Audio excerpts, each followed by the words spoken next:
are introducing themselves, so that's great, Alan. Thank you for introducing yourself. And yes,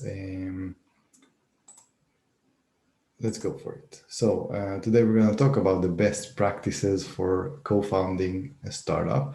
My name is Eli David. I'm the CEO of StartupBlink. Feel free to be in touch if you have questions after. Feedback at startupblink.com, and I'll try to answer any questions you might have. Again, Q&A button. Also feel free to use it. Good. A quick intro about what we're working on. So basically, we're working on StartupBlink. It's a global startup ecosystem map and a research center. That's why we like to do webinars, because we're researching the topic of entrepreneurship. That's basically what our company is doing. More than anything, other than the map where you can register, by the way, your startup for free, one more place to register where you can get co-founders and so on. What we're doing is also ranking the startup ecosystems of 1,000 cities and 100 countries. I'll speak a little bit about why is it important in the context of finding a co-founder as well. So you can find the site at startupblink.com.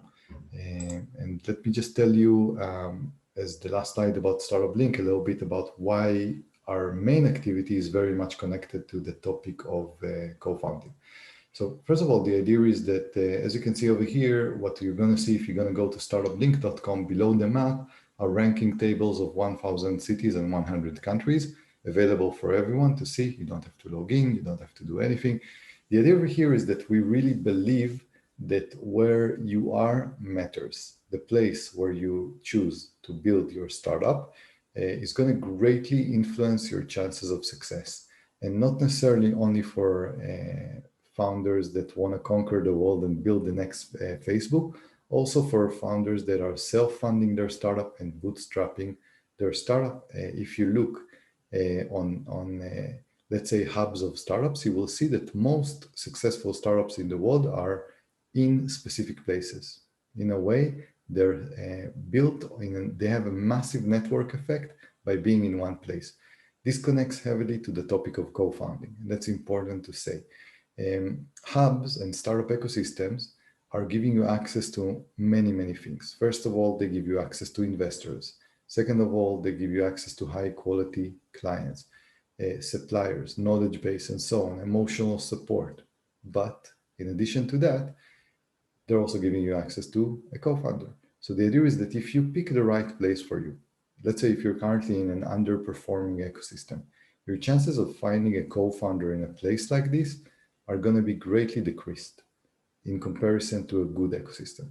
So one of the best steps of finding a good co-founder is actually relocating to a place that has a good startup ecosystem. I can't stress this enough. Just by doing a quick move, it's not easy, of course, but just by changing your location, you are much, much more increasing your chances of finding the right co-founder.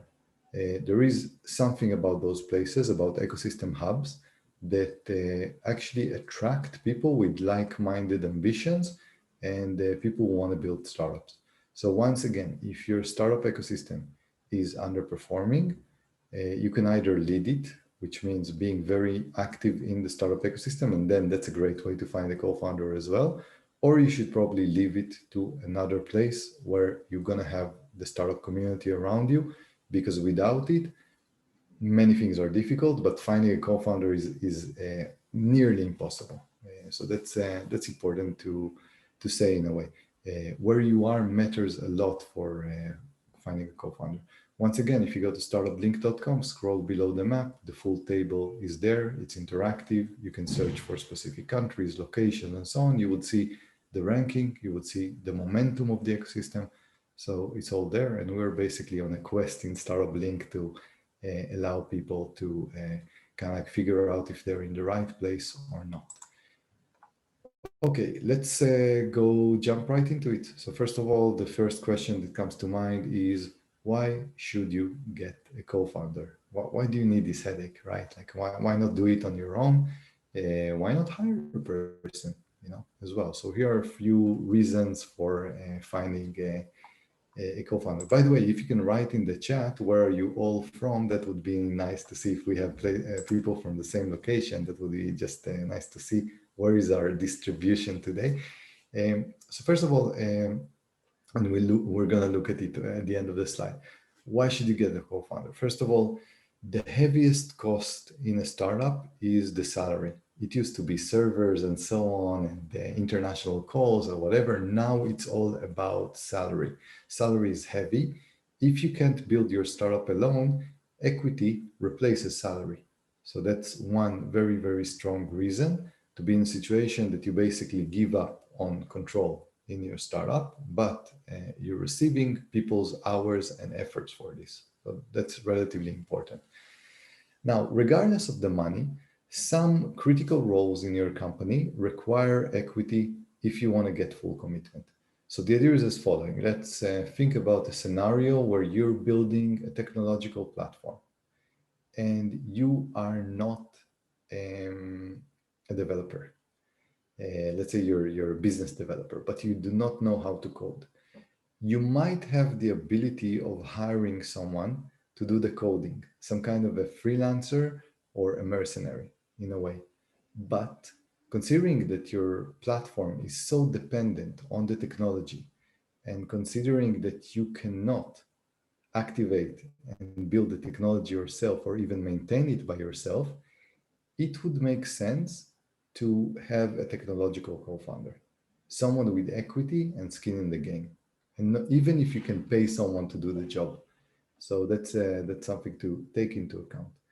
One more reason to have a co-founder is that you can't build something truly big by yourself. Impossible. There is a reason why, you know, Facebook was built by co-founders, although it fell apart and now it's basically they have a CEO, but there is a founding team. Google, Larry Page and Sergey Brin, many other examples of startups that, especially now where the competition is so intense, that you do need a co-founder, that you need to give up some of your equity. There are very few people in the world that manage to preserve 100% of their equity. Either the equity went to a co-founder or a massive investor. But if you try to build something truly big, you're going to have to share the equity because simply on your own, there is a limit to how far you can go. So that's important. It's like if you want to go world scale and go full speed ahead, there is a limit. You should be aware of this. For that reason, by the way, if any of you are building something and you're looking for an investment, you will not get an investment from a professional investor if you don't have a co-founder. You will not get accepted into Y Combinator, for example. No venture capital firm would ever invest in you without a co-founder. So the idea is that if you are looking for investors, this is a massive red flag if you don't have a co-founder. It's going to be a problem. So that's important to say. By the way, why? Why is that? Investors are rational. They're thinking a few things. First of all, they're thinking, if you did not convince anyone to join you as a co-founder, and if nobody wants equity, why should I? Second thing they would think about is you can't do it all by yourself. You're going to burn out, and I don't want to invest in someone that is alone. The third thing they're thinking about is if you're only one, I don't have any backup. If something happens to you, your motivation drop, you have health problems or whatever, I'm done.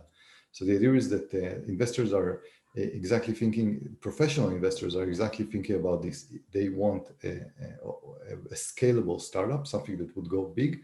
Usually it can't be done alone. It doesn't mean, by the way, that you can't, as a solopreneur, get money from family and friends if you're alone, but it's mainly because of their ignorance and not because it makes sense in a way. There is a lot of, you can mitigate a lot of the risk, and if you're trying to build something big, if you're a team of people that have equity. Now, one more thing or one more reason to get a co-founder is that your personal freedom will increase. There is someone to rely on. It's not all on your shoulders. There are other people that share the risks and the prizes. And that's why it's also a little bit liberating to know that it's not all on you. And that's one more reason. Shared responsibility. You're not alone fighting this thing with a few mercenaries. especially if you don't have a lot of budget, and you're not alone building this thing in a way. And it gives you a little bit of, let's say, a good feeling. So in some cases, it makes a little bit of sense. So now that we went over the reasons of why you should get a co-founder, and by the way, if anyone has any question, Q&A button, feel free. Let's talk a little bit about the reasons of why you should not get a co-founder, because there are always two sides of the coin, right?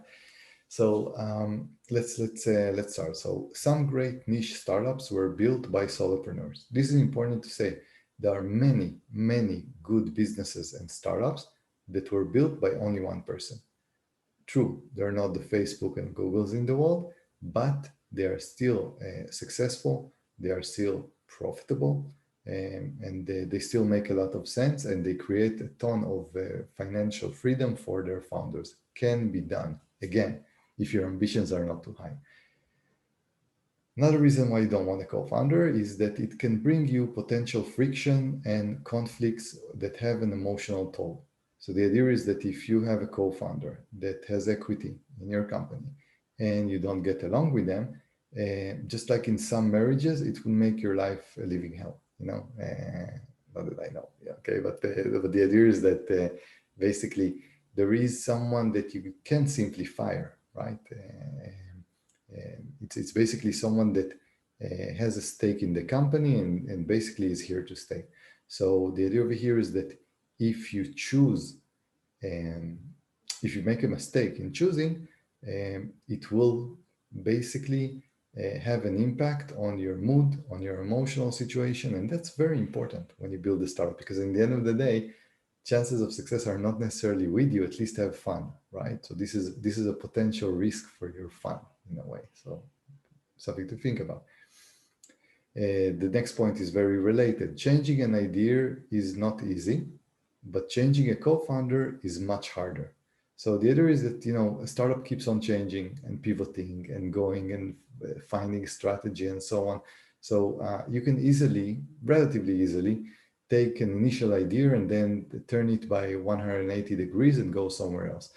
Your co-founding team is here to stay, especially if your agreements or your legal agreements are not in place. So that's something else to think about.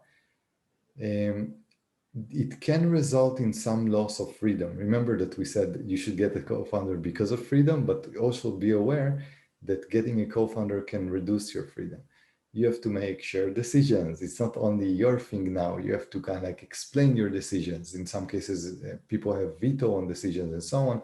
You can't just do what you want. You're now, there is a little bit of a balance of power now, that it's not you and your startup 100%. It's now a lot of things around that you should also take into account. One more reason for not having a co-founder is that it reduces your equity. Why should you care? Generally, you shouldn't, because the idea is that, okay, you have a smaller piece of the pie, but if the pie is greatly bigger because you took a co-founder, it's a great deal. However, you have to remember, yes, if you have a co-founder and the business does not grow that big, you're sharing the potential payout. It could be either in an exit that you share with your co-founder or dividends that you share with your co-founder. And it also implies that there is a potential loss of control of the company with future dilution. So if you are going on a trail of basically co-founders and investments and so on, every time there is an investor or a new co-founder or a new team member that receives equity, your equity is decreasing. At some point, your equity can decrease to a point that you're no longer in control of the company and can be fired. So you also have to be aware of this. Each time that you give equity to someone, you don't only think about the balance of equity right now. You have to think about what's going to happen in a year or 2 years when you're going to do 2 additional investment rounds. The equity will look different and you would get even more diluted. So take this into account. The bottom line of why should you get a co-founder and why you shouldn't get a co-founder is get a co-founder only if there is a reason to get a co-founder, not just for fun or because you feel a little bit alone, right? So that's the idea. Okay, let's have a look. So we have a question from Arthur. Arthur is asking, is the co-founder concept a newer generational change? I need you to elaborate on this question. It looks very interesting, but I'm not sure. I'm not sure I get it. So if you can please elaborate, that would be great. We have one more question from Alex. Are co-founders considered to be equal partners? If not, what does this look like? Alex, great question. I think I'm speaking a little bit about this in the future slide, but I will say that no, basically, it doesn't mean that it's totally equal. You can set the equity that you want. I actually recommend, and I think I have this bullet in one of the future slides, not to have the same equity. Like not to go 50-50 just because it's fair or whatever. You have to think about a lot of things when you allocate equity. And how does it look like? We're going to talk about in a second about equity, about the equity distribution, and also about the concept of a CEO, which is also a problem when you have those co-founder relationships. So we're going to talk a little bit about why you should have a CEO. Okay.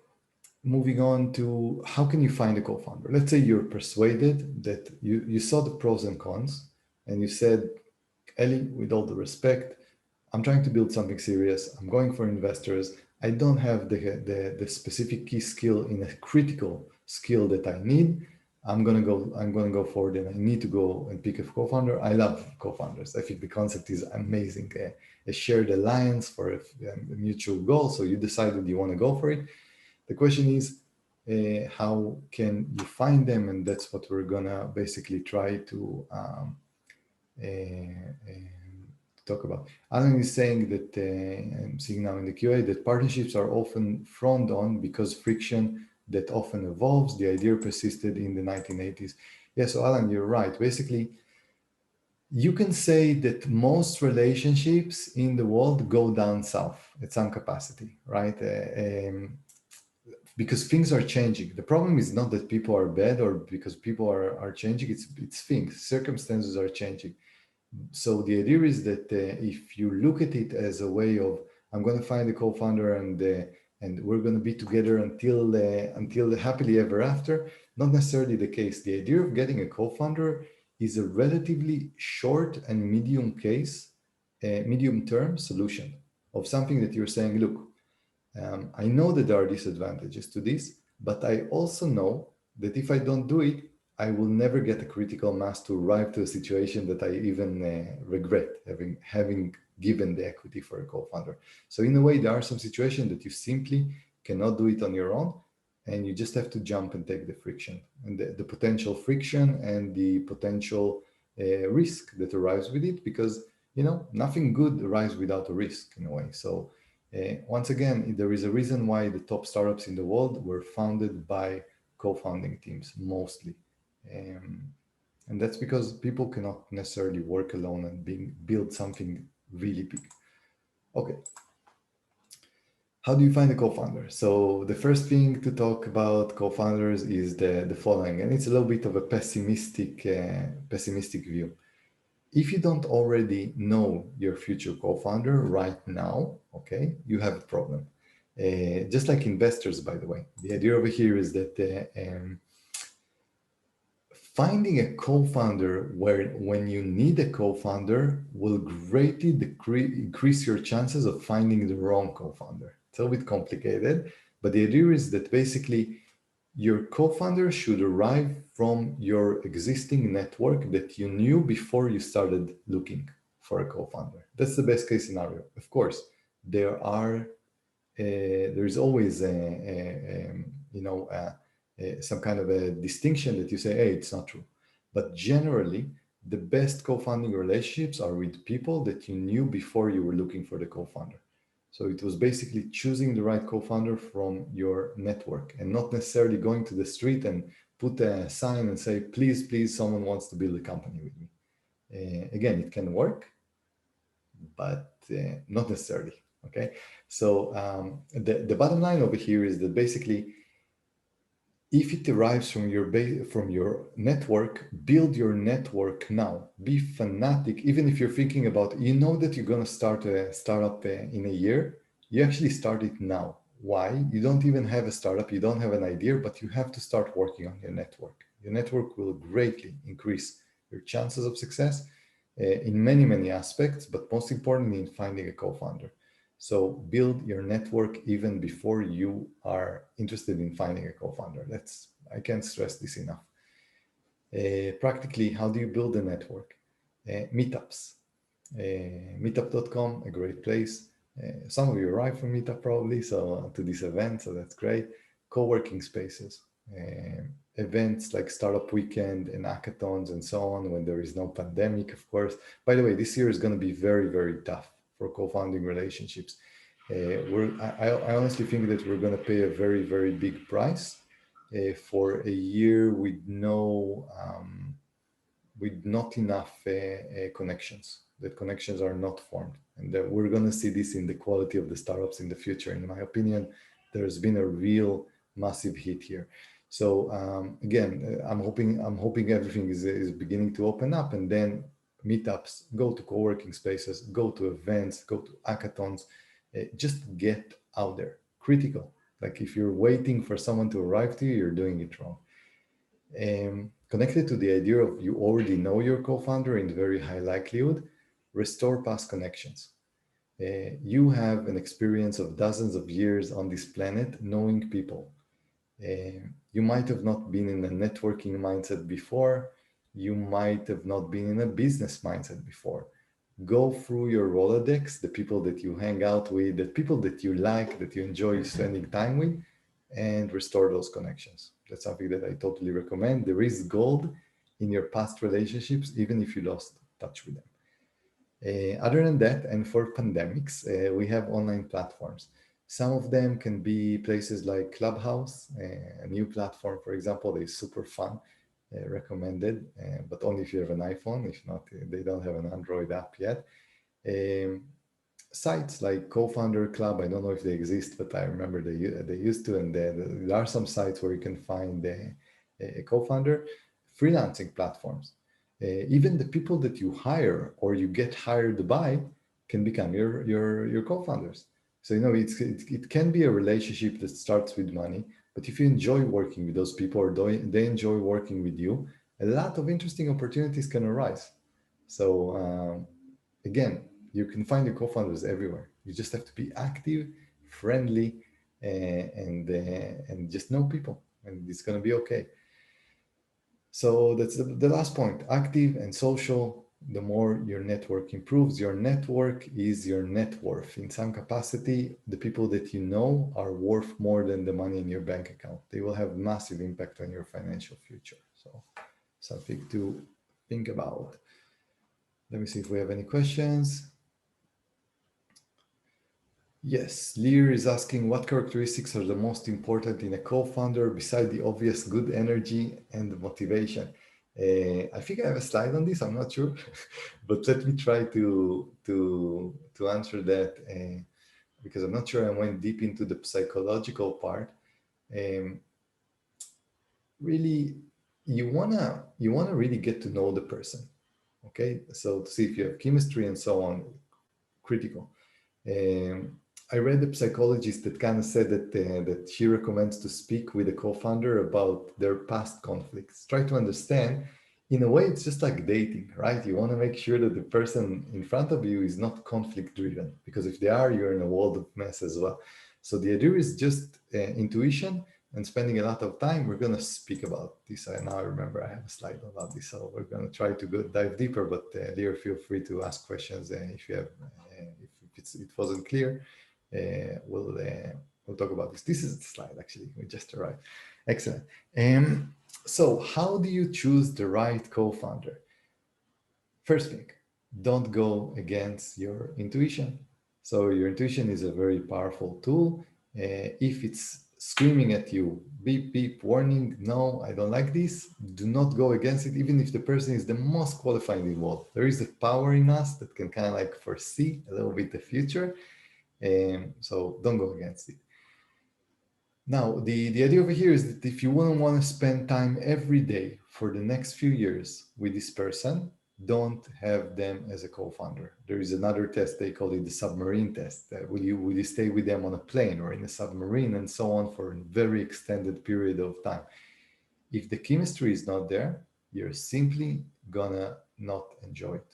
It's simply not going to be fun regardless of the skills. So Lear, an important thing, chemistry. You want to enjoy spending time with them. That's absolutely important.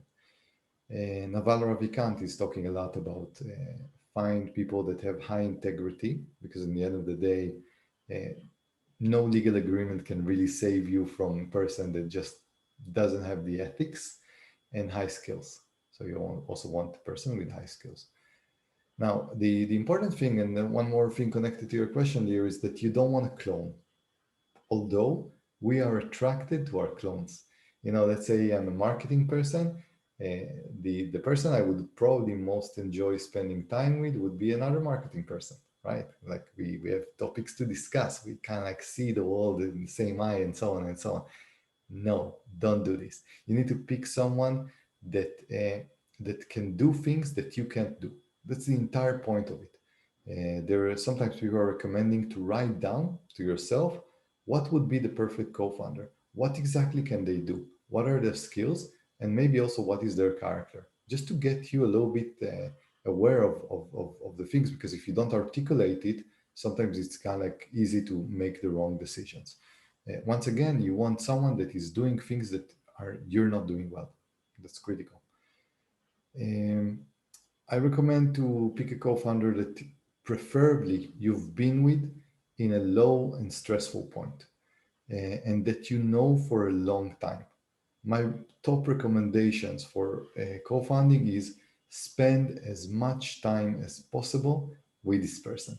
Before you commit to something like equity and so on and so on, spend time, because time reveals everything. You just see someone in social situations, you spend time with them, you see if there is chemistry and so on and so on. Hopefully you will catch at least one low point of stress or something bad that is happening.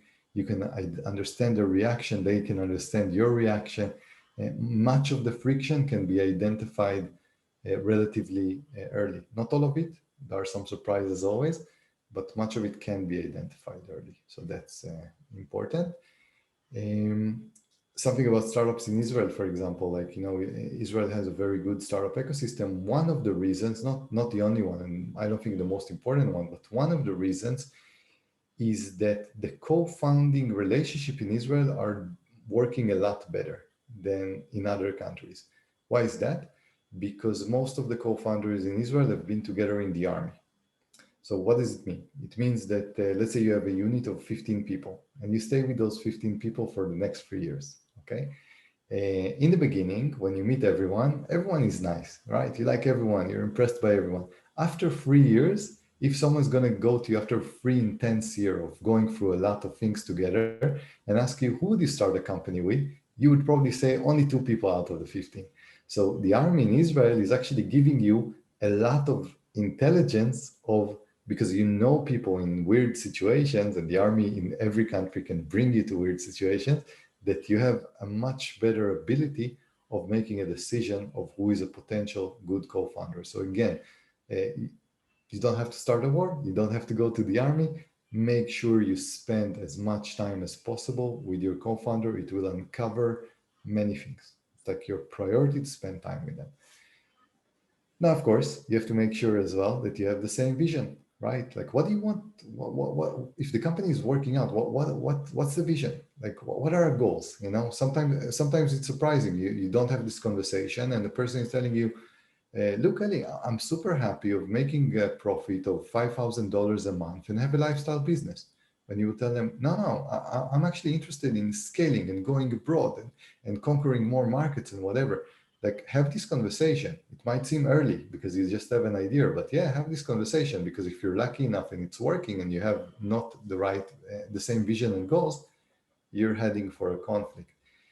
Also make sure what is the time investment. In many cases, we co-found with someone and then we see that they're super busy.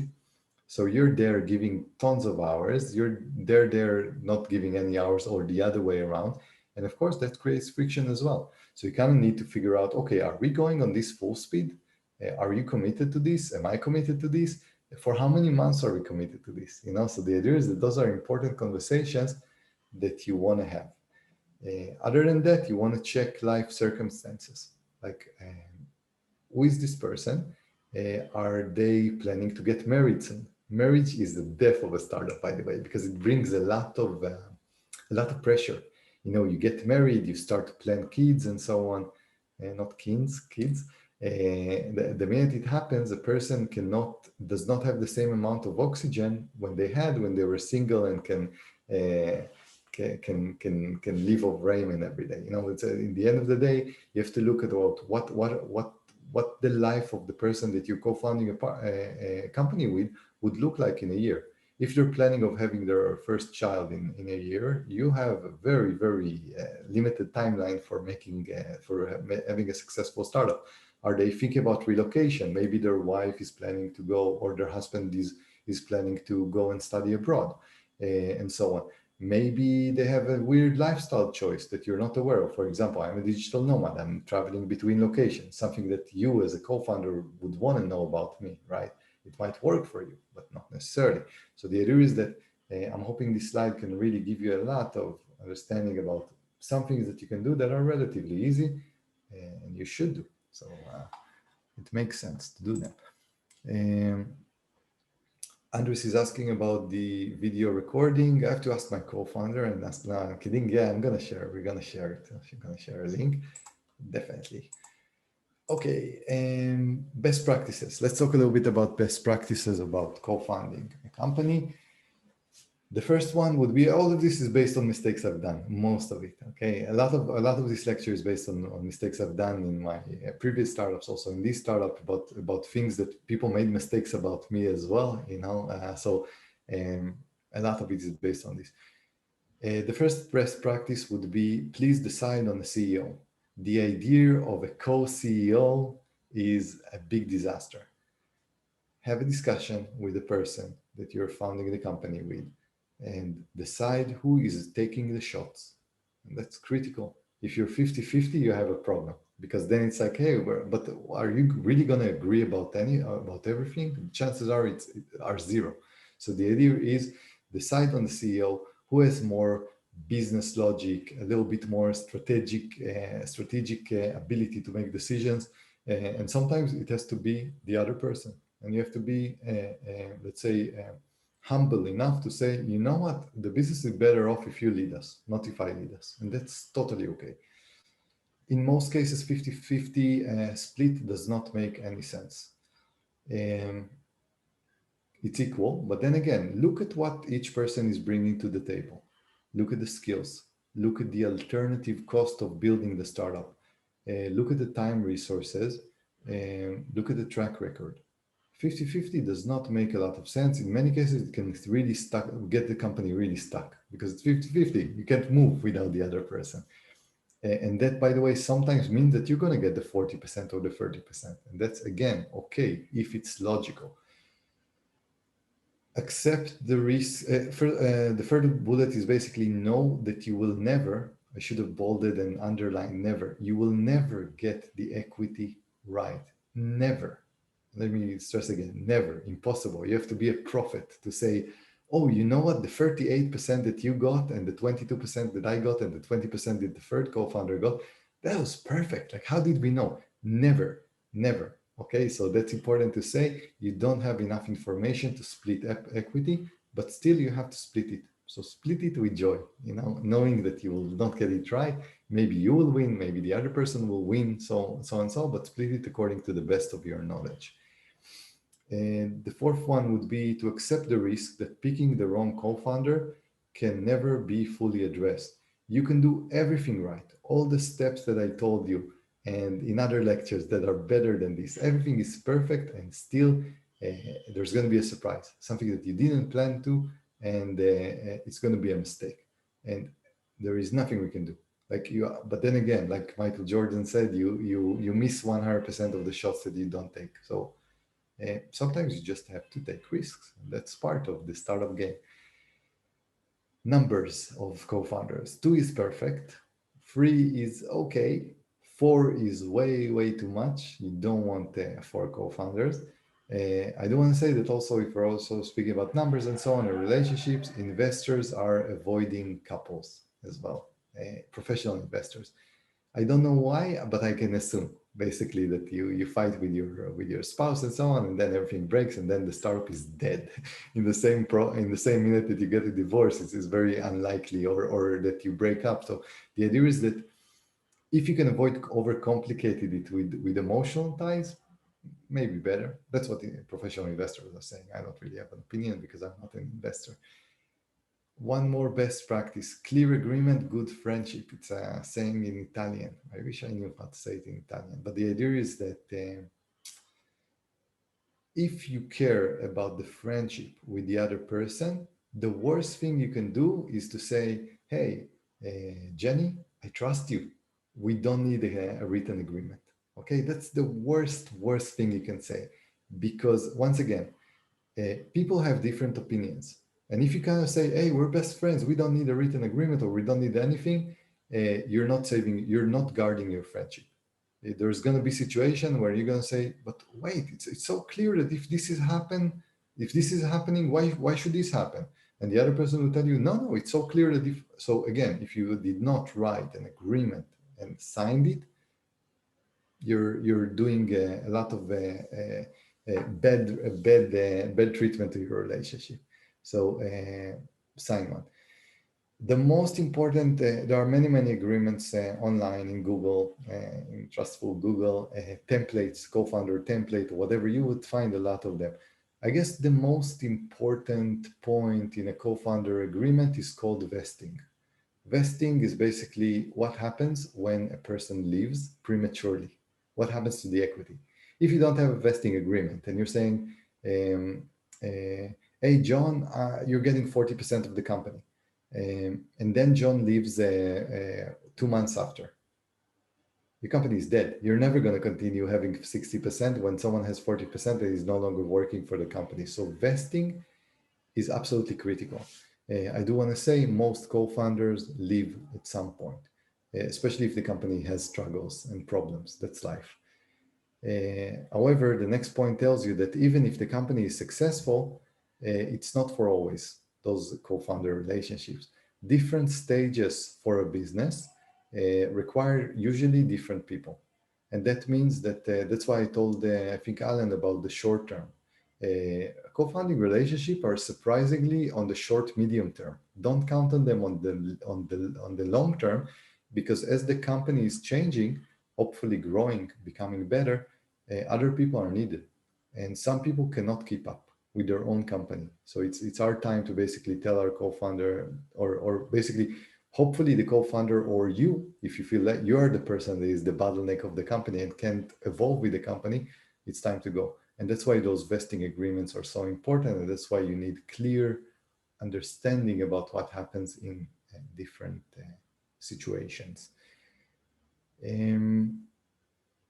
If you start it on your own, if you start your company on your own, you build leverage. It's really good to start. And so usually a lot of us saying, I have to start it with the co-founder. There is no way I'm starting on my own.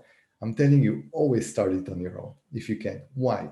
Because if you start it on your own, it will be much easier to find a co-founder, because at least you have something. It can be a very small thing like a market research or whatever, but you started it on your own.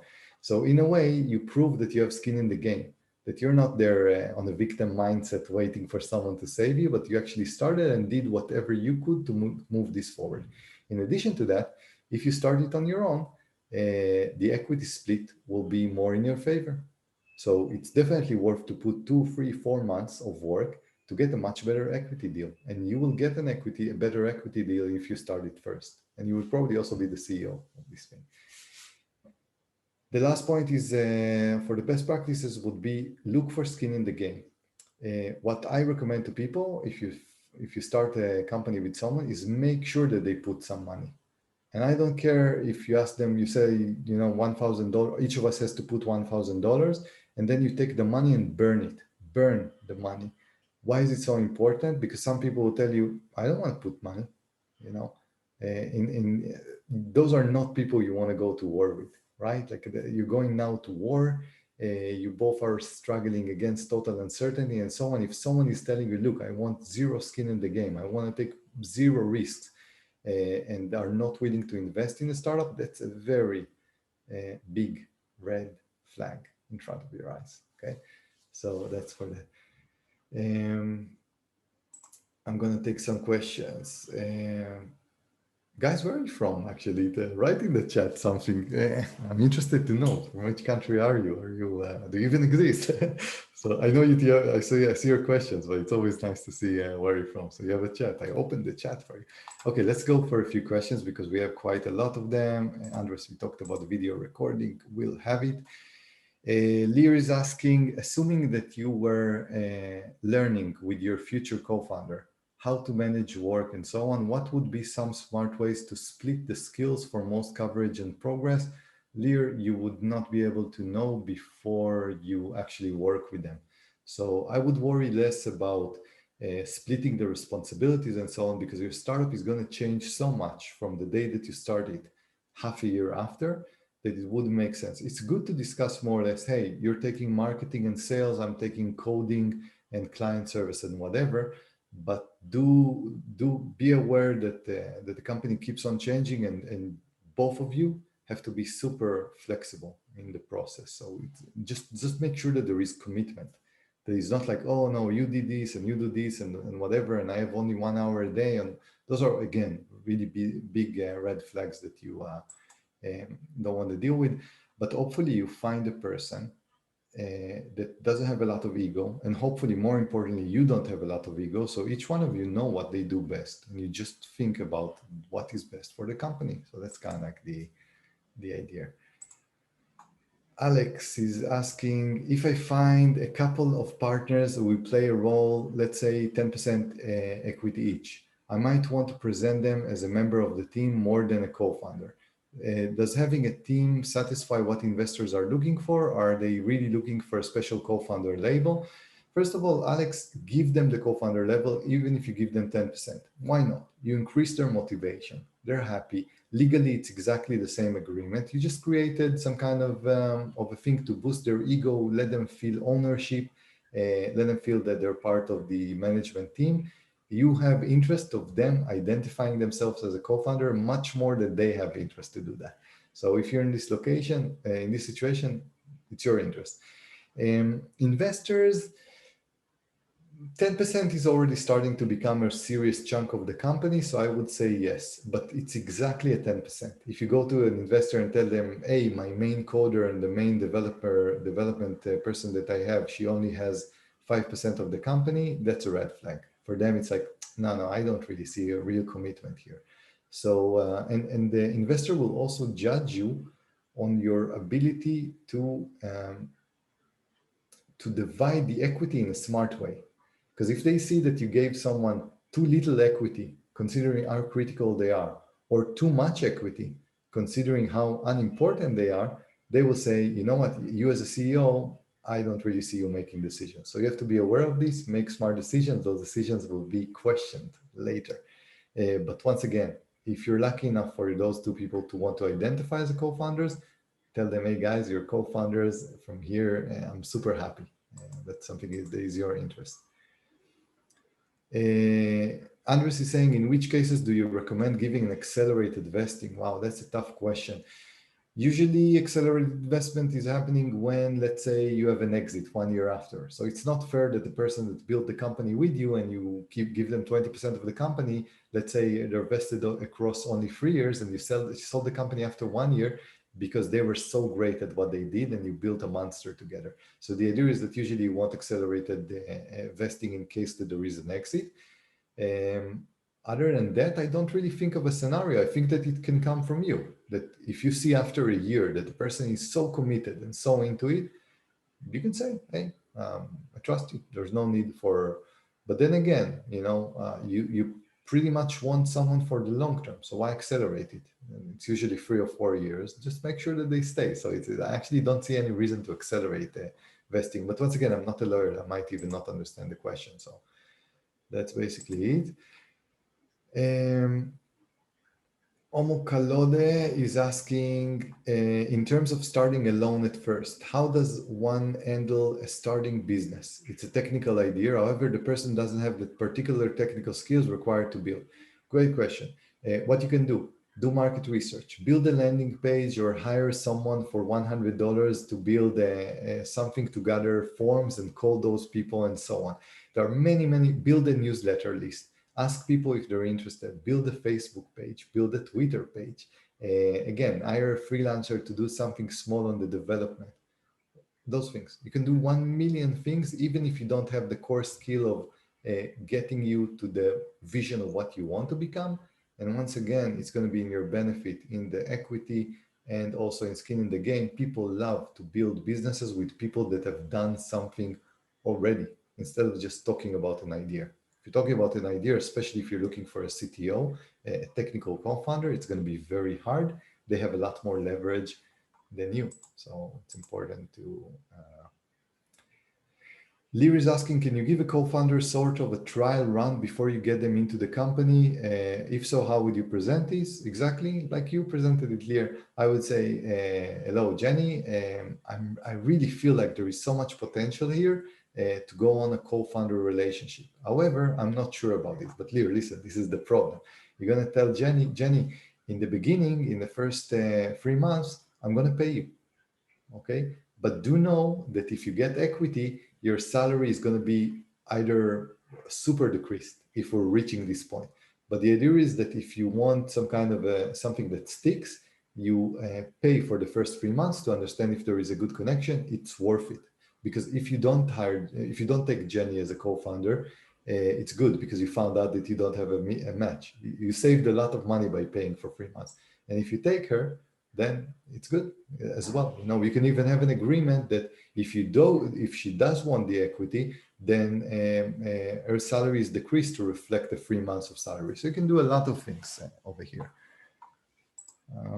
Let's see. Oh, we have a lot of questions. And nobody tells us where they're from, but we still have a lot of questions. People save us in the chat. Just write one location, even if you don't live there, just for fun.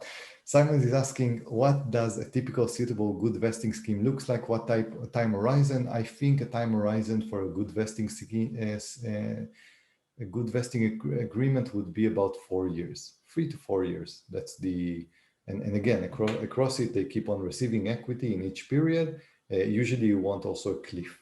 So you don't want them to start receiving equity in the first month, after 2 months and so on. You want a cliff of about 8 months, 1 year, and only after that getting the equity. Emerson is saying, can StartupBlink Telegram group be a nice place to find a co-founder? Yes, Emerson, it is t.me/workjams, definitely. Wow, let's proceed a little bit because if not, we're gonna have a problem to close this presentation. It's actually a very short presentation. I'm sure we're gonna finish after 20 minutes. Oh no, it's over. That's great. Okay, so yeah, so we went over everything. Let me see if I think I have one more question. That's the email, by the way, if you so anonymous attendee is asking, as a co-founder, is it cool to ask the founder to change the equity agreement if I see that I'm investing much more time than the other co-founder? No, no. It should come from them, but basically, no. The minute you gave them equity, again, this is where it's becoming the friction area, because someone that is receiving 40% of the equity and does nothing, at the end of the day, probably they're not going to have 40%, but it's a problem. It's a problem. It's going to create a lot of friction, a lot of bad emotions, might even destroy your friendship. That's why you have to think about it a lot. But then again, the other advice, don't think about it too much as well, right? You want to build a company. Sasha is asking about, Shalom, Sasha. How should a written agreement look between two co-founders? Something super simple. There are many templates out there. What I would do, search for about 2 or 3 templates, find all the points that do not appear in the first template and just put it there. They should cover the vast majority of the most important thing. You don't want to go too much into details as well. You have to build a company as well. Omokolade is asking about the Telegram group. Emerson, what did you start? So Omokolade, it's going to be on t.me/workjams. So you can connect with us there, and Emerson is going to answer your questions there. Great. I think we covered everything. It was really nice to thank you for participating, for asking so many questions. Although nobody said where they're from, so I'm just gonna have to. If anyone is in Canary Islands, feel free to go to Beer, send us a question, your an email to feedback@startupblink.com. And yeah, other than that, stay safe, stay happy, find an amazing co-founder, and see you in the next meetups that we're gonna do. And until we get back to real life. And Andres is from Bogotá, Colombia. Yes, we have a location. Gracias, Andres. Estaba esperando por ti por una hora. Has venido.